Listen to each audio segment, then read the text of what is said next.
So let's end this with a little bit about me, or maybe begin this with a little bit about me. So I'm a Seattle, Washington, born and raised, from Jamaican African immigrants, and you know, came across the big open expanse of the U.S. to attend Howard back in the '70s, in the late '70s. Thank you, and then the law school thereafter in the '80s. Went on to become a public defender, as opposed to going into the big law firms like were finally starting to happen for black lawyers back then in the '80s. I went the other route. I think my income was like $28,000 a year. That first big job that I got. Um, After years of a defense attorney, I switched sides and joined the Justice Department.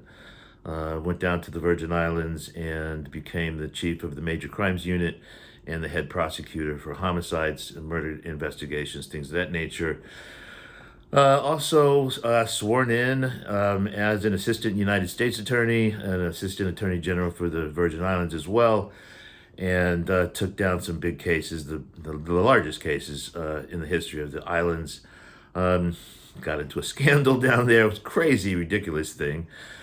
All, scandals mess with everybody, regardless of whether you're innocent or not.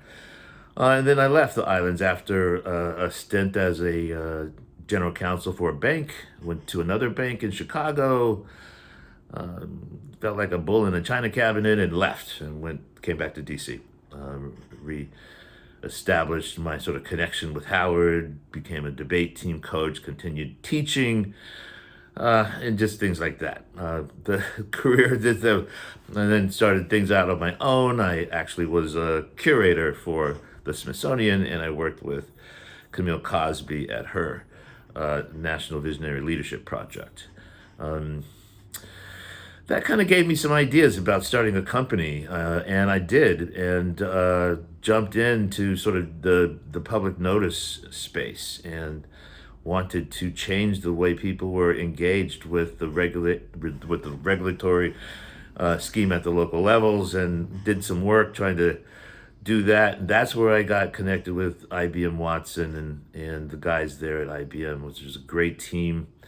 Worked with them for years and years, had over 5,000 hours in AI in the lab with the IBM team. And, we did good stuff. And that's how I got involved in engineering and natural language processing, artificial intelligence, starting back in 2012.